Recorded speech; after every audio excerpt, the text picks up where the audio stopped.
नमस्कार, आप देख रहे हैं पद्मेश 24/7 कृष्णा संडे के साथ। चलिए सबसे पहले नजर डालते हैं आज की हेडलाइंस पर।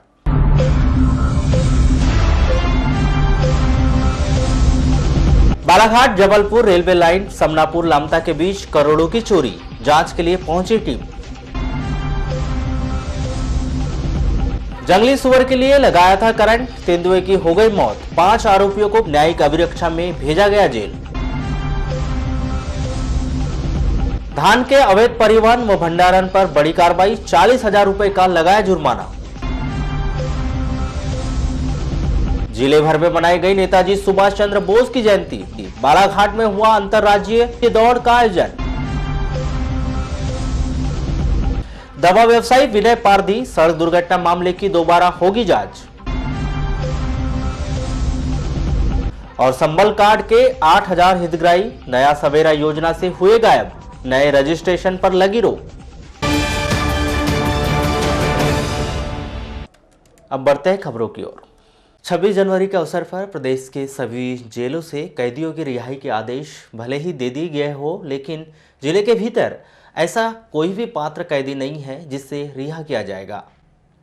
जिला जेल, उप जेल बारासिवनी, उप जेल बैयर में वर्तमान समय में भले ही 2 सैकड़ा विचाराधीन कैदी और सजायाफ्ता कैदी है, लेकिन इनमें से कोई भी 26 जनवरी के अवसर पर रिहा करने के लिए पात्र नहीं है, जिस कारण इस वर्ष 26 जनवरी के अवसर पर जिले के तीनों जेलों से कोई भी कैदी रिहा नहीं होगा। आदेश ये मध्य प्रदेश की सभी जेलों के लिए रहता है कि किस बंदी को छूटना है, किसको नहीं छूटना है। तो हमारे यहाँ ऐसा कोई भी बंदी पात्र नहीं है जो 26 जनवरी पे छोड़ा जाएगा। कि किस तरह के बंदी को छोड़ा जाता है इसमें? इसमें सभी प्रकार के बंदी रहते हैं, उनकी कुछ नियम शर्तें रहती हैं जिनको उसमें अगर फुलफिल करते हैं नियम शर्तों को तो उनको छोड़ा जाता है, नहीं तो फिर पात्र नहीं होते तो नेक्स्ट टाइम देखा जाता है। आपको बताएं कि बीते वर्ष के दौरान जिले के अलग अलग जेलों से 1 दर्जन से अधिक विचाराधीन कैदियों को शासन की योजना के अनुसार सजा माफी देते हुए 15 अगस्त और 26 जनवरी के अवसर पर रिहा किया जाता है। पूर्व की सरकार के द्वारा शुरू की गई संबल कार्ड योजना का नाम बदलकर नया सवेरा करते ही संबल कार्ड योजना के 8,000 से अधिक हितग्राही स्वयं को पात्र साबित नहीं कर पाए।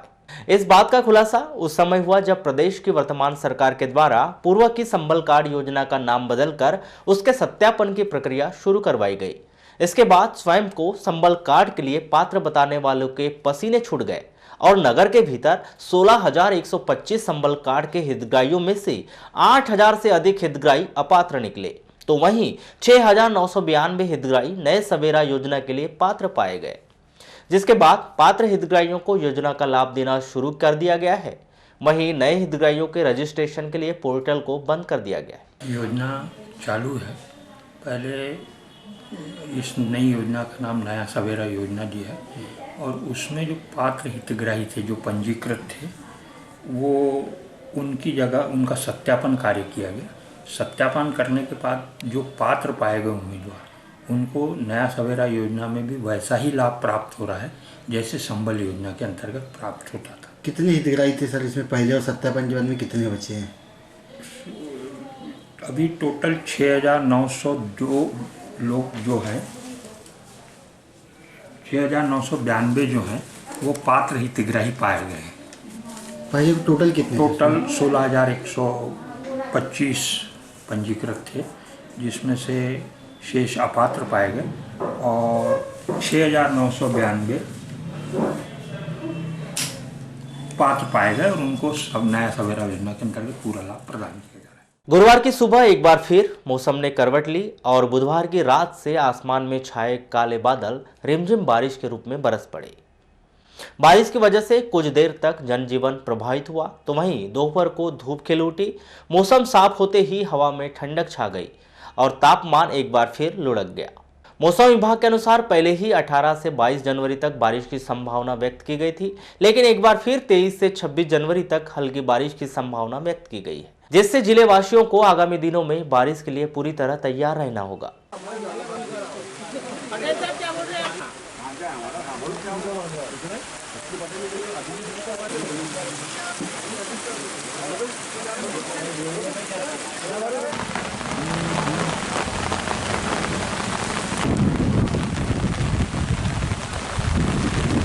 शहर के उपनगरीय क्षेत्र वार्ड नंबर 4 देवटोला से प्रतिवर्ष के अनुसार इस वर्ष भी साईं पालकी यात्रा निकाली गई। नव वर्ष के अवसर पर साईं पालकी यात्रा निकाली गई। इस दौरान यात्रा देवटोला से होते हुए शहर के शिव साईं मंदिर पहुंची, जहां उपस्थित जनों ने चादर भेंट की।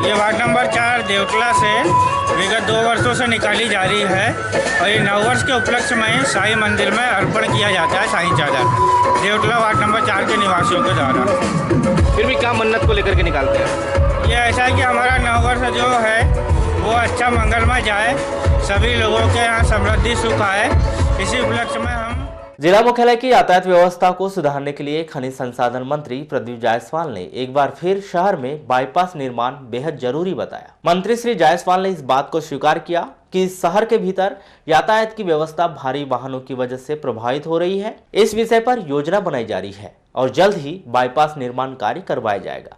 हम लोग इसमें प्रयास कर रहे हैं। जब मैंने यातायात सप्ताह में कहा था कि बालाघाट में जो चारों तरफ उसी तरह का है कि बहुत कंजेस्टेड है, जो प्रवेश द्वार है चारों तरफ के, और सभी जगह जाम लगता है, तो चाहे वो कोसमी हो चाहे हमारा भटेरा हो, सभी जगह के लिए हम लोग प्रयास कर रहे हैं कि एक शुरुआत तो कम से कम हो, इसी कार्यकाल में 1 या 2 फ्लाईओवर बन जाए, इस बात का हम लोग प्रयास कर रहे हैं। 23 जनवरी को नेताजी सुभाष चंद्र बोस जयंती के अवसर पर भारतीय जनता युवा मोर्चा के द्वारा रन फॉर तिरंगा अंतर्राज्यीय सच बोल हाफ मैराथन दौड़ प्रतियोगिता का आयोजन किया गया, जिसमें महाराष्ट्र के धावकों ने अपना दबदबा बनाए रखा।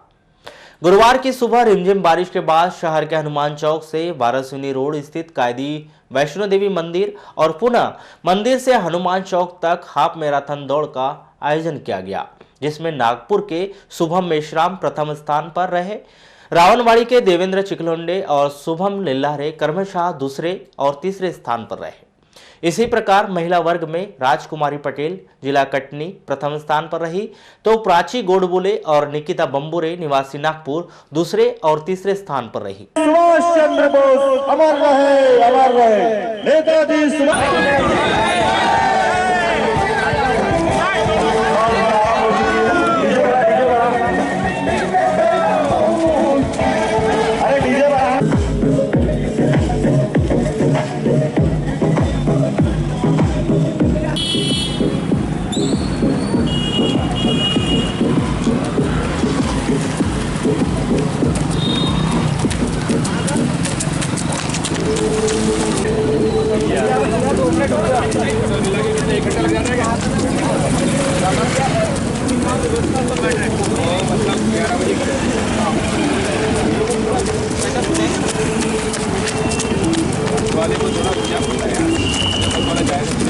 भारत देश के राष्ट्र नायक नेताजी सुभाष चंद्र बोस जी की जयंती के अवसर पर लगातार बालाघाट जिले में भारतीय जनता युवा मोर्चा एक अंतर्राज्यीय हाफ मैराथन दौड़ करवाता हुआ आ रहा है। उसका कारण ये है कि जिस प्रकार नेताजी सुभाष चंद्र बोस जी ने इस भारत के युवाओं को देश की आज़ादी के लिए एक नारा दिया था कि तुम मुझे खून दो मैं तुम्हें आज़ादी दूंगा, और सारे युवा उनके साथ बढ़ चढ़ के इस आज़ादी की लड़ाई में जिस प्रकार से हिस्सा लिए थे, उनके पद चिन्हों में चलते हुए उनको याद करते हुए और उनका जो छुपा हुआ इतिहास है, क्योंकि आज भी बहुत सारे लोगों को यही नहीं पता कि नेताजी के साथ आखिर हुआ क्या था, वो जीवित थे या मृत हो गए थे। आज भी इतिहास के पन्नों में कहीं ना कहीं ये बात दबी हुई है। इसी बात को लेके भारतीय जनता युवा मोर्चा हर वर्ष नेताजी की जयंती में ये अंतर्राज्यीय मैराथन दौड़ करवाता है। हमारा उद्देश्य है कि एक दिन बालाघाट जिले से भी जो भारतीय जनता युवा मोर्चा के पदाधिकारियों के साथ साथ जिला अध्यक्ष रमेश भटेरे, पूर्व जिला अध्यक्ष रमेश रंगलानी, परसवाड़ा विधायक रामकिशोर कावरे, प्रदेश कार्यकारिणी सदस्य मौसम्बी सेन, भाजयुमो के जिला अध्यक्ष गजेंद्र भारद्वाज मुख्य रूप से उपस्थित रहे। 23 जनवरी को शहर के सर्किट हाउस में सेवा दल की आवश्यक बैठक आयोजित की गई। इस दौरान सेवा दल के द्वारा सर्वसम्मति से जिला युवा ब्रिगेड के अध्यक्ष के रूप में मोनू भगत को चुना गया। सबसे पहले तो मैं हमारे माननीय प्रदेश अध्यक्ष धर्मेंद्र भदौरिया जी का धन्यवाद देना चाहूँगा उनकी अनुशंसा पर, और हमारे जो सेवा दल के जिला अध्यक्ष हैं माननीय सौरभ लोधी जी, उनके मार्गदर्शन में मुझे यंग ब्रिगेड सेवा दल के जिला अध्यक्ष की जो नैतिक जिम्मेदारी सौंपी गई है, मैं उसको हमारे सेवा दल के साथ में कंधे से कंधा मिलाकर और साथ में चलकर इस जिम्मेदारी को पूर्ण रूप से हर गाँव में सेवा दल के जो भी है बातें हैं, सेवा दल की जो भी योजना है उनको हम ले जाएंगे और सेवा दल के माध्यम से अपने ज़िले में कांग्रेस को हम पूर्ण रूप से विकसित और आगे बढ़ाने कार्य करेंगे। बैठक के विषय में विस्तृत रूप से जानकारी देते हुए सेवा दल के जिला अध्यक्ष सौरभ लोधी ने बताया कि वरिष्ठ स्तर से मिले आदेश के अनुसार बैठक आयोजित की गई थी। इस दौरान कई महत्वपूर्ण निर्णय लिए गए। अखिल भारतीय कांग्रेस सेवा दल के हमारे प्रदेश अध्यक्ष आदरणीय सम्माननीय सत्येंद्र यादव जी के निर्देश अनुसार जिला स्तरीय गठन के पश्चात बालाघाट जिले के समस्त ब्लॉक अध्यक्ष एवं जिला कार्यकारिणी सदस्यों की एक बैठक यहां पे आयोजित की गई है, जिसमें ब्लॉक कार्यकारिणी का गठन किस प्रकार से होगा सभी लोगों को अवगत कराया गया है। साथ ही बूथ स्तर ग्राम स्तर तक आने वाले समय में सेवा दल के सिपाही ग्राम अध्यक्ष बूथ अध्यक्ष की जिम्मेदारी का निर्वहन करेंगे, तो सभी निर्देशों का अध्ययन हमारे ब्लॉक अध्यक्षों को आज बताया गया है। साथ ही हमारे कांग्रेस सेवा दल की जो एक विंग है यंग ब्रिगेड, उसमें भी आज हमारे प्रदेश अध्यक्ष आदरणीय सत्येंद्र यादव जी के अनुशंसा पर हमारे धर्मेंद्र भदौरिया जी द्वारा हमारे गर्रा निवासी सेवा दल के कार्यकर्ता जितेंद्र मोनू भगत जी की नियुक्ति जिला अध्यक्ष के पद पर यहाँ की गई है। इसी तरीके से हमारे वारासुनी के सेवा दल के वरिष्ठ साथी भुवन लोहार जी, आसिफ खान जी की भी नियुक्ति जिला उपाध्यक्ष के पद पर आज यहाँ पे प्रदेश अध्यक्ष की अनुशंसा के बाद में यहाँ पे की गई है। नगर के एमएलबी स्कूल में कलेक्टर दीपक आर्य की अध्यक्षता में सरकारी स्कूलों के प्राचार्यों की बैठक रखी गई, जिसमें अर्धवार्षिक परीक्षा के नतीजों की समीक्षा की गई। विभिन्न सरकारी स्कूलों में अर्धवार्षिक परीक्षा के नतीजे बेहतर न होने पर जिला पंचायत सीईओ ने नाराजगी जताई। वहीं कलेक्टर दीपक आर्य ने दो टूक शब्दों में कहा कि जिन स्कूलों के नतीजे बेहतर नहीं आए हैं उन स्कूलों के प्राचार्य को सो कॉज नोटिस दिया जाएगा। इसके बाद भी अगर स्थिति नहीं सुधरी तो प्राचार्य की वेतन वृद्धि रोकी जाएगी। उन्होंने कहा कि शासन हमें जो वेतन दे रही है वह कार्य करने के लिए दे रही है, हमें अपनी जिम्मेदारी का निर्वहन ईमानदारी से करना होगा। हमने अभी सारे अपने जो ब्लॉक हैं उनके जो हाई स्कूल और हायर सेकेंडरी के प्रिंसिपल हैं उनको बुलाया था मीटिंग के लिए। जो उद्देश्य था मीटिंग का कि जो हमारा 10वीं बोर्ड है 12वीं बोर्ड उसके जो रिजल्ट्स हैं उसकी समीक्षा के लिए क्या तैयारी है और क्या अभी तक परफॉर्मेंस रहा। तो हाफ ईयरली के जो रिजल्ट्स हैं उसकी समीक्षा की गई कि कितना कितना आया है और जिनका ख़राब है उनको एक्सचेंज भी जारी किया जा रहा है और उनको इस बारे में एक अपनी कार्य योजना बनाने के लिए कहा गया है कि कैसे सुधरेगा वो हमारा रिजल्ट, उसके लिए कहा गया। आईएएस एसोसिएशन के निर्देश के तहत आज प्रशासनिक अधिकारियों ने राजगढ़ की घटना के विरोध में काली पट्टी बांधकर कार्य किया। आपको बताएं कि पिछले दिनों सीएए की रैली के दौरान प्रशासनिक अधिकारी भाजपा पदाधिकारियों के बीच झड़प हुई थी। इस घटना का विरोध प्रशासनिक अधिकारियों के द्वारा किया जा रहा है। 23 जनवरी को शहर के मुल्ला स्टेडियम का निरीक्षण करने पहुंचे प्रदेश शासन के खनिज संसाधन मंत्री प्रदीप जायसवाल ने पद्मेश न्यूज से चर्चा के दौरान वारासुनी निवासी और बालाघाट के दवा व्यवसायी विनय पारदी सड़क दुर्घटना की दोबारा जांच करवाने की बात कही गई। मंत्री श्री जायसवाल ने बताया कि दवा व्यवसायी विनय पारदी की सड़क दुर्घटना में मौत हो गई थी। इस विषय पर अब तक आरोपी का पता नहीं चल सका, जिसकी जल्द ही दोबारा जांच करवाई जाएगी। देखिए, मुझे हालांकि जिस समय एक्सीडेंट हुआ था उस समय मैंने काफ़ी प्रयास किया था, लेकिन दुर्भाग्य से उसकी कोई जानकारी नहीं मिल पाई। घटना का कारण क्या था, किस गाड़ी से हुआ है, और आप सबने संज्ञान में लाया। मैं पुनः पुलिस अधीक्षक से बात करके व्यक्तिगत रूप से भी मैं प्रयास करूँगा कि इस जो दुर्घटना हुई थी उसके तय पे जाके इसमें जो दोषी लोग उस पर कार्रवाई हुई। इस दौरान मंत्री श्री जायसवाल ने रानी दुर्गावती यूनिवर्सिटी के द्वारा शहर के जटाशंकर त्रिवेदी कॉलेज और कमला नेहरू गर्ल्स कॉलेज के छात्रों को बार बार फेल किए जाने के विषय पर जांच के आदेश देने की बात कही। संज्ञान में आज लाया है ये बड़ा दुर्भाग्यपूर्ण बात है कि हमारे बच्चे इतनी संख्या में फेल होना तो ये तो असंभव है। और इसमें कोई ना कोई, जैसे सभी जगह माफियाओं पर कार्रवाई हो रही है, मुझे लगता है इसमें भी कोई ना कोई ऐसा माफिया काम कर रहा है जो शायद पैसा लेके पास कराता है, फेल करता है। और इस तरह का माफिया काम कर रहा है, इसमें बहुत ही चुनौतीपूर्ण होगा कि मैं इसमें माननीय मुख्यमंत्री से मैं अवगत करा के, और मैं चाहूँगा कि यहाँ हमारे जो प्रिंसिपल उनसे भी ज्ञापन लेके कितने लोग फेल हुए हैं इसकी मैं जांच कराने का पूरा मेरा प्रयास रहेगा कि जांच कराई जाए। इतने सारे बच्चे कैसे फेल हो सकते हैं? ये निश्चित रूप से कोई ना कोई माफिया काम कर रहा है, इसको तोड़ने का हम प्रयास करेंगे। और मैं समझता हूँ कि अभी जो जबलपुर से छिंदवाड़ा जो हमारा नया विश्वविद्यालय बन रहा है, अगर छिंदवाड़ा चेंज होता है उससे मुझे ऐसा लगता है कि काफ़ी परिवर्तन आएगा इसमें, और ऐसे माफिया लोग अपने आप हटेंगे। मैं इसकी जांच कराने का प्रयास। गुरुवार को जिला मुख्यालय सहित अन्य ग्रामीण क्षेत्रों में देश के क्रांतिकारी शहीद नेताजी सुभाष चंद्र बोस की जयंती हर्षोल्लास के साथ मनाई गई, जहां विभिन्न कार्यक्रमों का आयोजन किए गए। इसी कड़ी में शहर कांग्रेस कमेटी के द्वारा नगर के सुभाष चौक में क्रांतिकारी शहीद नेताजी सुभाष चंद्र बोस की जयंती मनाई गई, जहां नेताजी सुभाष चंद्र बोस की प्रतिमा पर बारी बारी से कांग्रेसियों ने माल्यार्पण कर उनके दिए गए नारे "तुम मुझे खून दो, मैं तुम्हें आजादी दूंगा" का उद्घोष किया। साथ ही नेताजी के बताए हुए मार्ग पर चलने का संकल्प लिया। हिंदुस्तान के प्रखर राष्ट्रभक्त "तुम मुझे खून दो, मैं तुम्हें आज़ादी दूंगा" के नारे को चरितार्थ करने वाले नेताजी सुभाष चंद्र बोस की आज हम लोग जन्म जयंती मनाने के लिए जा रहे हैं। नेताजी सुभाष चंद्र बोस एक ऐसा व्यक्तित्व, एक ऐसा कृतित्व जिनके नाम को सुनने से लोगों की बातों में एक जज्बा, एक जुनून का संचार हो जाता है।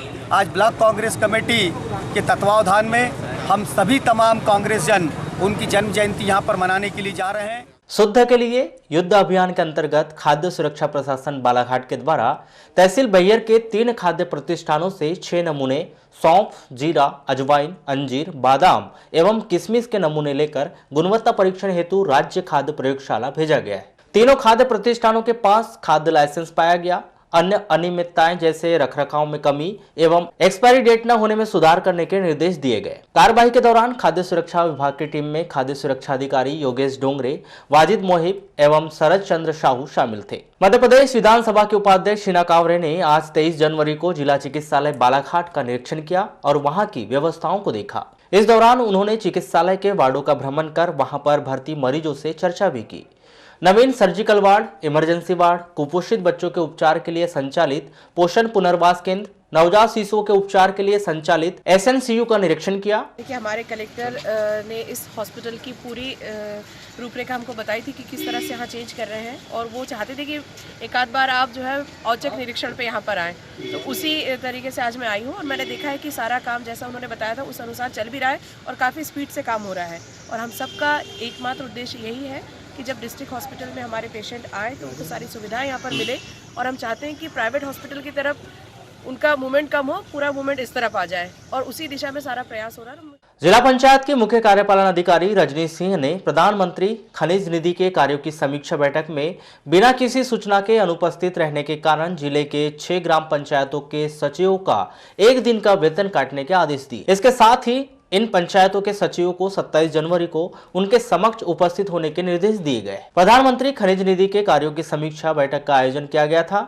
इस बैठक में 12 विकास खंड के ग्राम पंचायत कासपुर, बालाघाट विकास खंड के ग्राम पंचायत भरवेली व आंवलाझरी, कर्णापुर विकास खंड के ग्राम पंचायत बेलगांव व करियादंड एवं बिरसा विकासखंड के ग्राम पंचायत डाबरी के सचिव बिना किसी पूर्व सूचना के अनुपस्थित रहे थे। स्थानीय श्री राम मंदिर सभा कक्ष में 23 जनवरी को नेताजी सुभाष चंद्र बोस के जन्मदिन शुभ अवसर पर मध्य प्रदेश योग सोसाइटी भोपाल एवं युवा भारत स्वाभिमान के संयुक्त तत्वाधान में जिला स्तरीय योगासन खेल प्रतियोगिता का आयोजन किया गया। यह कार्यक्रम नगर पालिका के अध्यक्ष विवेक पटेल, राजेंद्र शाहारे, पदम सुराना, अर्जुन सनोडिया की उपस्थिति में प्रारंभ किया गया।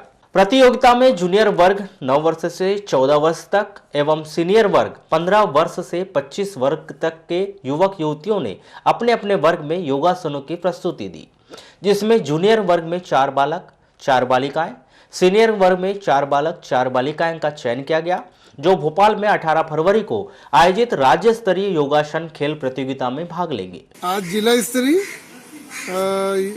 खेल एवं योग प्रतियोगिता का आयोजन है।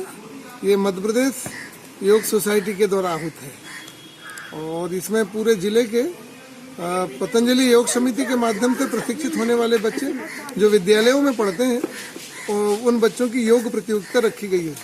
यह कार्यक्रम भारत सरकार और स्वामी रामदेव जी के संयुक्त तत्वाधान में है और यहाँ से बच्चे जो सिलेक्ट होंगे, ये बच्चे सिलेक्ट होकर के चयनित होकर के प्रदेश स्तर पर जाएंगे और प्रदेश से सिलेक्ट होकर के राष्ट्रीय स्तर पर जाएंगे।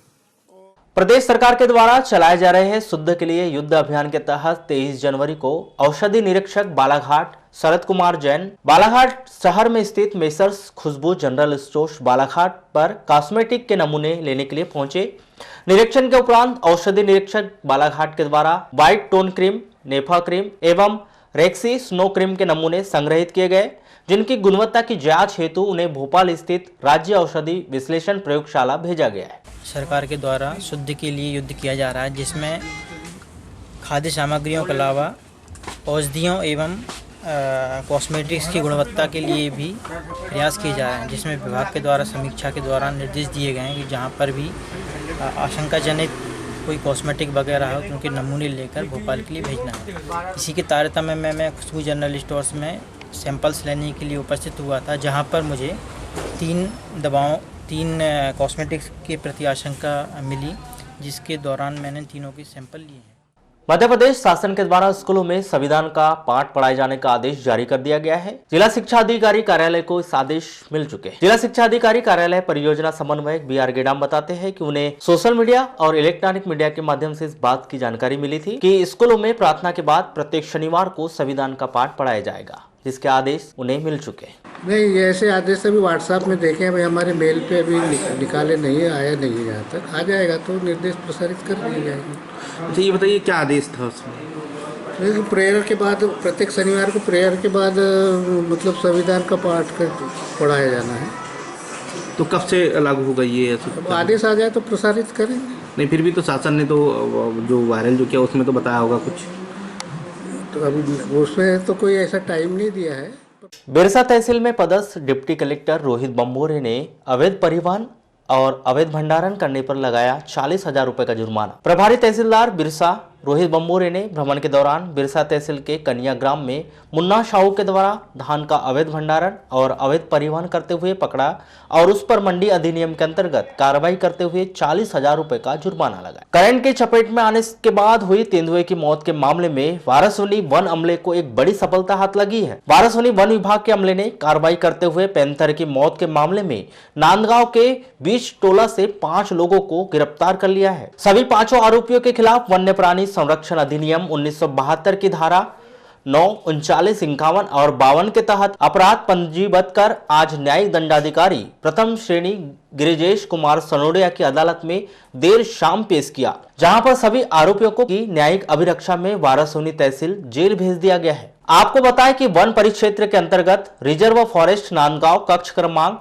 484 में 22 जनवरी को 3 वर्षीय तेंदुआ मृत अवस्था में मिला था, जिसकी मौत करंट से हुई थी।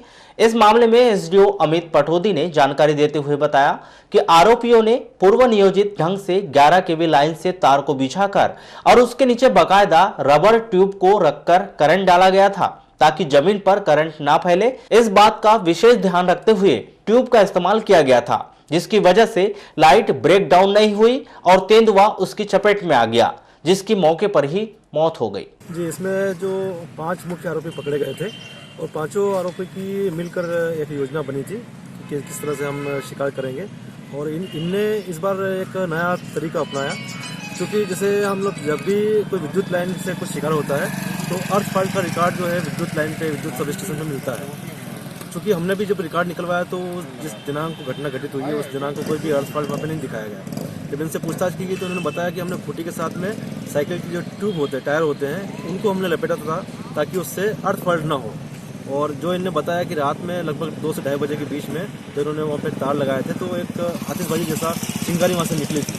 तो उसी के बाद फिर ये मौके पर पहुँचे थे तो वहाँ पे देखा इन्होंने तो तेंदुआ मरा हुआ पाया गया। तो ये एक नया हमें एक तरीका इनका मिला है और निस्संदेह हम इसमें कोशिश करेंगे कि सभी को अवगत कराएंगे। सारे जो हमारा हमला है या मध्य प्रदेश स्तर पर भी इस बात को लेकर जाएंगे कि जो अपराध के तरीके कैसे नए विकसित हो रहे हैं, जो हमें आगे हमारे इन्वेस्टिगेशन में या हमारे जो मॉनिटरिंग में इसकी सहायता मिलेगी। और ये थे हमारे साथ जुड़े वन विभाग के SDO अमित पटौदी साहब, जिन्होंने पूरी विस्तार से इस प्रक्रिया के बारे में अवगत कराया। बहरहाल देखना यह है कि एक प्रेशियस एनिमल, वाइल्ड लाइफ का एक महत्वपूर्ण सदस्य वाइल्ड लाइफ से जुदा हो चुका है। कानूनी पेचीदगियों और उतार चढ़ाव और साक्ष्यों के मद्देनज़र क्या पैंथर को इंसाफ मिल पाएगा, ये आने वाला भविष्य बताएगा। कैमरा पर्सन सागर देवगढ़े के साथ Zahid Hussain, Padmesh news, Varanasi. Range officer Yashpal Mehra ने जानकारी देते हुए बताया कि इस मामले में उन्होंने तत्काल डॉग स्क्वाड की मदद ली और संदेह के आधार पर धनपाल, प्रेमराज पटले, भजनलाल, देवाजी, साहेबलाल भजनकर, कोमल कड़पेती, सुंदरलाल कुमरे, नांदगांव के 20 टोला से इन 5 आरोपियों को गिरफ्तार कर उनसे पूछताछ की, जिसमें सभी आरोपियों ने करंट बिछाकर जंगली सुअर का शिकार करने की बात कबूल की। सुअर के मांस की चाह में इन आरोपियों ने तेंदुए की जान ले ली है। में दर्ज तेंदुआ पैंथर की मौत के मामले में वन विभाग को भारी सफलता मिली है। तत्काल बाद 5 लोगों की गिरफ्तारी वाराणसी वन विभाग के लिए एक ऐतिहासिक सफलता है। आइए इस वक्त हमारे साथ जुड़े हैं वाराणसी वन विभाग के रेंजर यशपाल मेहरा साहब। देखिए क्या है, कल सुबह दिन में लगभग 8:30 पौने 9 बजे करीब मुझे इन्फॉर्मेशन आई कि हमारे यहाँ पर नांदगांव की बीट के कक्ष क्रमांक 494 में एक नर जो है वो मृत पड़ा हुआ पाया गया है। उस सूचना पर मैंने तत्काल अपनी टीम गठित की, जिसमें मेरे साथ में मेरे डिप्टी रेंजर विध्वंसराव उके थे, दीपचंद वासनिक थे और गोविंद वासनिक थे और कुछ सुरक्षा श्रम थे। इनको लेके मैं मौके पे पहुंचा। इसका इंटेंशन कोई लेपर्ड को हंट करने का नहीं था। ये छोटे जंगली सुअर के हिसाब से इन्होंने ट्रैप वगैरह लगाए हुए थे और इसको जो है नॉर्मल बेसिस पे ये लोग रख रहे थे कि हो सकता है कि जंगली सुअर फंस जाएगा, तो अपने खाने पीने के हिसाब से इन्होंने लगाया हुआ था। बाकी इनका कोई प्रोफेशनल या कॉमर्शियल ऐसा उपयोग का कोई ऐसा उद्देश्य नहीं था। वो तो गलती से क्या हुआ कि शाम का समय रहा होगा या रात का समय रहा होगा, तो एक वाइल्ड एनिमल जो बहुत अच्छा प्रीशियस एनिमल है हमारे देश के लिए, हमारे मध्य प्रदेश के लिए और हमारी कुल मिला के बालाघाट के लिए कहना चाहिए, वो उसमें फंस गया और मर गया। वाराणसी स्थित कांग्रेस जनसंपर्क कार्यालय में 23 जनवरी को नेताजी सुभाष चंद्र बोस की जयंती कार्यक्रम का आयोजन किया गया। यह कार्यक्रम मध्य प्रदेश शासन के कैबिनेट मंत्री प्रदीप जायसवाल, वरिष्ठ कांग्रेसी नंदकिशोर सुराना, जिला कांग्रेस कमेटी के उपाध्यक्ष स्वप्निल डोंगरे, पूर्व नगर पालिका अध्यक्ष स्मिता जायसवाल, जनपद अध्यक्ष चिंतामन नगपुरे एवं नगर पालिका के अध्यक्ष विवेक पटेल, ब्लॉक उपाध्यक्ष दाऊद मंसूरी, संगठन मंत्री संतोष आड़े की उपस्थिति में प्रारंभ किया गया, जिसमें उपस्थित जनों के द्वारा नेताजी सुभाष चंद्र बोस के छायाचित्र के समक्ष दीप प्रज्वलित कर माल्यार्पण किया गया। तत्पश्चात सुभाष चंद्र बोस के व्यक्तित्व एवं आजादी की लड़ाई में योगदान को याद करते हुए विस्तार पूर्वक बताया गया।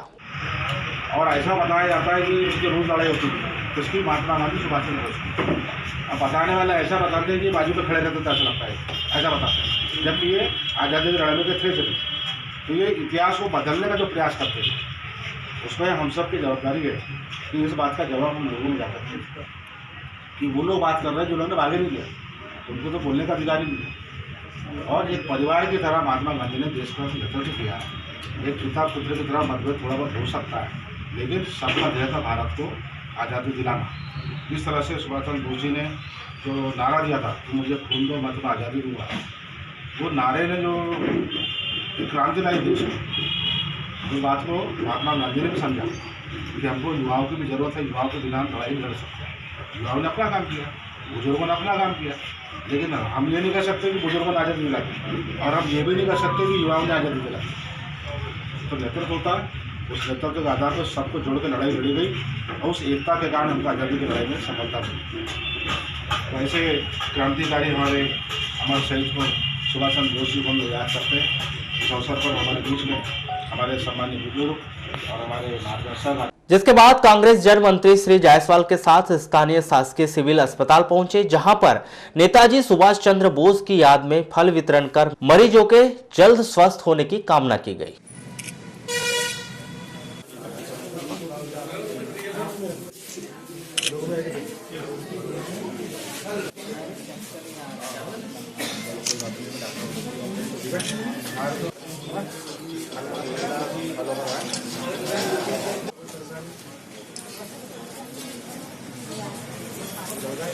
वाराणसी शासकीय सिविल अस्पताल में 23 जनवरी को एनीमिया एवं कुपोषण पर कार्यशाला का आयोजन किया गया। यह कार्यशाला खंड कार्यक्रम अधिकारी संजय तुरकर, क्लिंटन फाउंडेशन के तरुण तिवारी, अमरेंद्र परिहार की उपस्थिति में प्रारंभ किया गया। इस दौरान गर्भवती महिलाओं के बाद उपचार तथा बच्चों में होने वाली एनीमिया एवं कुपोषण के मरीजों को चिन्हित कर उपचार करने एवं रेफर करने के बारे में जानकारी दी गई। साथ ही एनीमिया गर्भवती महिलाओं की जांच एवं कुपोषण पर प्री एंड पोस्ट टेस्ट आशा, सहयोगिनी और एएनएम का लिया गया, जिसमें इनसे संबंधित कार्य से जानकारी के आकलन का स्तर पता किया गया। समस्त स्वास्थ्य कार्यकर्ताओं की बैठक का आयोजन किया गया है और यह एक रीओरिएंटेशन मीटिंग है। इसमें हमारी गर्भावस्था के दौरान गर्भवती माताओं को दी जाने वाली सेवाओं के बारे में हम लोग रीओरिएंट कर रहे हैं। एएनसी की 4 जांचें होना है उनमें और उनका हीमोग्लोबिन है, एल्बुमिन, शुगर है, तो उस पर रीओरिएंट कर रहे हैं अपने कार्यकर्ताओं को। साथ में कुपोषण और एनीमिया जो हमारे यहाँ व्याप्त है उस पर हम लोग विशेष रूप से ध्यान देने हेतु उनको रिवोरेंट कर रहे हैं कि किस तरह से हम एनीमिक बच्चों की जांच करें, उनके ब्लड ट्रांसफ्यूजन के लिए कैसे हम उनको रेफर करें, और कुपोषण जो है उसके लिए जो हमारे बच्चे भी निकल करके आए हैं उनको जो चिन्हित किया है उन बच्चों को पुनः हमें एनआरसी में भिजवाना है। और एनआरसी के बाद में जो हमारी 4 जांचें होती हैं, मतलब 4 वो रेफरल जांचें होती है वो करना। तो इस पर रिओरिएंटेशन आज हम लोग कर रहे हैं यहाँ। और एनीमिया, निमोनिया और डायरिया ये भी साथ साथ में हम लोगों को रिओरिएंट कर रहे हैं ताकि आने वाले समय में हम अपने कार्य को और भी बेहतर तरीके से कर सकें और हमारे कार्यकर्ताएं जो है वो। बालाघाट से जबलपुर रेलवे लाइन शुरू होने का सपना देख रहे लोगों के लिए एक बुरी खबर है। खबर है कि समनापुर से चरेगांव के बीच रेलवे ट्रैक पर बिछाने के लिए मंगवाई गई रेलवे की पटरियां चोरी हो गई।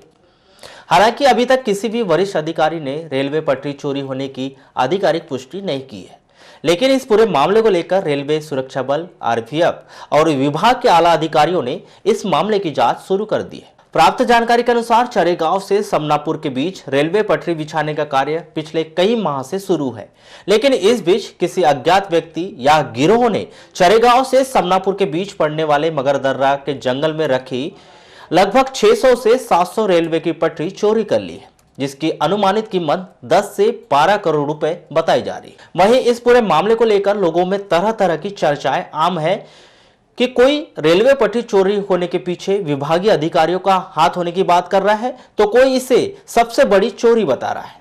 वहीं इस पूरे मामले को लेकर चर्चाएं आम हो गई है। इस पूरे मामले पर नजर दौड़ाने के बाद जहन में अब कोई सवाल उठने लगे हैं। सवाल यह है कि क्या वाकई में 600 से 700 रेलवे पटरियां चोरी हो गई है। सवाल यह है कि यदि चोरी हुई है तो इतनी सारी पटरियां एक दिन में चोरी नहीं की जा सकती। इसका मतलब साफ है कि पटरी चोरी होने का सिलसिला काफी लंबे समय से चल रहा है। तो फिर जिम्मेदार अधिकारियों को इसकी अब तक भनक क्यों न लगी। सवाल यह भी है कि क्या इस चोरी में विभागीय अधिकारी भी शामिल है, और सबसे बड़ा सवाल यह है कि आखिर मीडिया को देखकर जिम्मेदार अधिकारियों कर्मचारियों में हड़कंप क्यों मच गया और वे मीडिया के सवालों से बचते क्यों नजर आए। यही सभी सवाल जिम्मेदार अधिकारियों की कार्यप्रणाली पर एक बड़ा प्रश्न चिन्ह खड़ा करते हैं। आपको बताएं कि रेलवे पटरी चोरी हो जाने की यह सूचना जैसे ही विभाग के अधिकारियों को लगी तो विभाग के अधिकारी फौरन बालाघाट आरपीएफ कार्यालय पहुंचे और मामले की जांच करने लगे। इसी बीच नैनपुर और संभवतः गोंदिया के अधिकारी भी बालाघाट आरपीएफ कार्यालय पहुंचकर मामले का संज्ञान लेते हुए नजर आए। लेकिन जैसे ही पत्रकारों की टीम बालाघाट आरपीएफ कार्यालय पहुंची, वैसे ही कार्यालय में पदस्थ अधिकारियों कर्मचारियों में हड़कंप सा मच गया और एक एक करके सभी अधिकारी कर्मचारी कार्यालय से 9-2-11 हो गए। वहीं कुछ कर्मचारी व अधिकारियों ने पहले तो चोरी की घटना होने से साफ इनकार कर दिया, लेकिन वह बाद में यह कहते हुए नजर आए कि जो भी मामला होगा उसकी जानकारी वरिष्ठ अधिकारी देंगे। लेकिन खाना खाने के बहाने वे बाहर गए। वरिष्ठ अधिकारी देर शाम तक आरपीएफ कार्यालय लौटकर नहीं आए। जानकारी के अनुसार गोंदिया, नैनपुर और बालाघाट के जिम्मेदार आरपीएफ और विभागीय अधिकारियों ने घटनास्थल का निरीक्षण कर मामले की जांच की है, लेकिन मामला क्या है, कितनी पटरियों का है, कितने रुपए का है, या फिर पटरियां चोरी होने का कोई मामला है या नहीं, इसकी कोई भी जानकारी किसी भी अधिकारी कर्मचारियों ने मीडिया को नहीं दी और सभी लोग मीडिया के कैमरे से बचते हुए नजर आए। कोई अधिकारी लोग आए हैं, कौन कौन आए हैं, क्यों आए हैं? आपको बोला जा रहा है ना कि रुक जाइए थोड़ा देर, नहीं तो ऐसा मैंने बातों नहीं समझते हैं। नहीं, हमको पता चला है कि बालाघाट समनापुर के बीच में जो लामता और समनापुर के बीच में जो ट्रैक का काम चल रहा है उसमें बड़ी संख्या में पटरी की चोरी हुई है, जिसकी शिकायत हुई है, जिसकी जांच करने आए टीम आई हुई है। तो कौन आए हैं? तो वो लोग आ रहे हैं ना खाना खा के, आप लोग तो समझिए। तो आपको पता है क्या कोई आए हैं क्या करके सिर्फ इतने जानकारी चाहिए थी? तभी तो बोल रहा हूँ कि खाना खाने के आए लोग। जिले की हट्टा थाना क्षेत्र के अंतर्गत आने वाले चिखला गांव में जमीन बंटवारे को लेकर दो भाइयों के परिवारों के बीच लड़ाई में 3 लोग घायल हो गए, जिन्हें उपचार के लिए जिला अस्पताल में भर्ती किया गया। जानकारी के अनुसार चिखला निवासी गणेश पिछोड़े 2 भाई हैं, जिनके बीच बीते कई दिनों से जमीन के बंटवारे को लेकर विवाद चल रहा है। 22 जनवरी को गणेश और महेश दोनों भाइयों के द्वारा खेत पर लगाई गई फसल को लेकर एक बार फिर विवाद हुआ। इस पूरे घटनाक्रम में सुनीता पति गणेश पिछोड़े, गणेश के पुत्र दुर्गेश पिछोड़े और गणेश पिछोड़े के छोटे भाई महेश पिछोड़े के बीच विवाद हुआ और तीनों लोग घायल हो गए, जिन्हें इलाज के लिए भर्ती कराया गया। क्षत्रिय कलार मराठा महिला समिति के द्वारा आज नगर के सिंधु भवन में हल्दी कुमकुम कार्यक्रम का आयोजन किया गया। इस कार्यक्रम के दौरान विभिन्न सांस्कृतिक कार्यक्रम भी आयोजित हुए, जिसमें महिलाओं ने बढ़ चढ़कर हिस्सा लिया।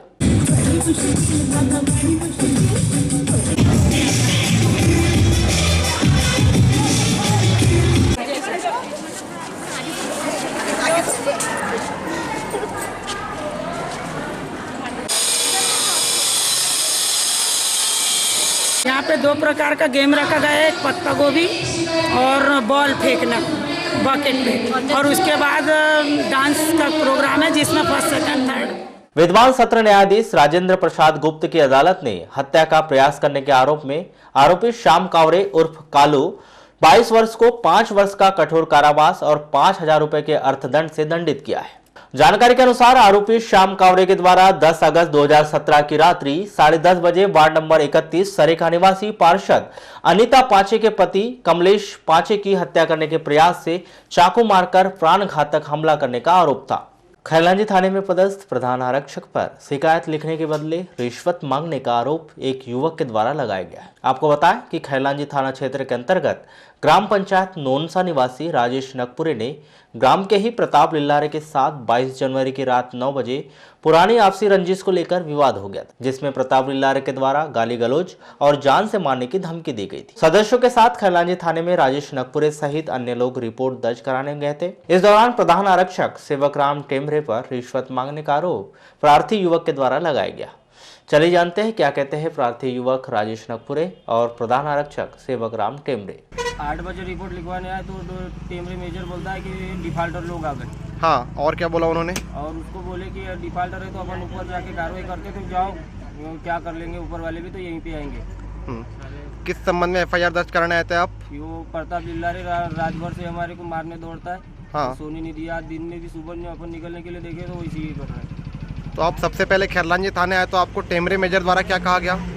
बोला कि तुम्हें तो ये डिफाल्टर लोग आ चुके हैं यहाँ पर, ये रिपोर्ट तो ऐसी होती है, झूठे लोग हैं ये लोग। और पैसे वैसे की कुछ मांग की उन्होंने? हाँ, बोले कि तुम अगर ऐसे आते हो तो कुछ जेब भर के आना। हाँ, तो आपने जो एफआईआर दर्ज कराई, आपके अनुसार एफआईआर लिखी गई? नहीं सर। क्यों? हमने जो बताया वो नहीं लिखी गई। क्यों नहीं लिखा उन्होंने? पता नहीं सर, कि वो उनके तरफ है, क्योंकि वो नहीं गलत, इनका कहना गलत है, किसी को पैसे की मांग नहीं की गई कि ना कोई गाली गलौज की गई। जी, उनका ये कहना है कि उन्होंने एक शपथ पत्र भी दिया है और उनका ये कहना है कि उनके पास कुछ कॉल रिकॉर्डिंग है जिसमें आपने उनसे गाली गलौज की और कुछ पैसों की मांग की। उनका ये कहना है ऑन रिकॉर्ड। पैसे की मांग नहीं की गई। जी जी, तो उनकी कुछ रिपोर्ट वगैरह आज दर्ज कराई, उस पर क्या कार्रवाई चल रही है अभी? उनकी रिपोर्ट मेरे को मिलने को है। जी, उनकी रिपोर्ट मैंने नहीं लिखा। चलो, चलते चलते एक नजर आज के हेडलाइंस पर एक बार फिर।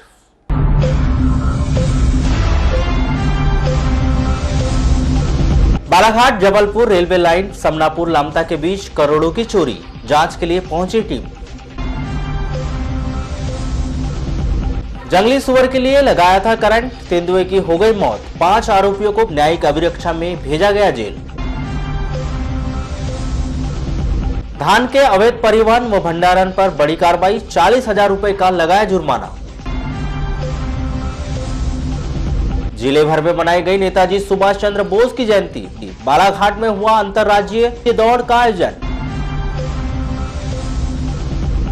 दवा व्यवसायी विनय पारदी सड़क दुर्घटना मामले की दोबारा होगी जांच।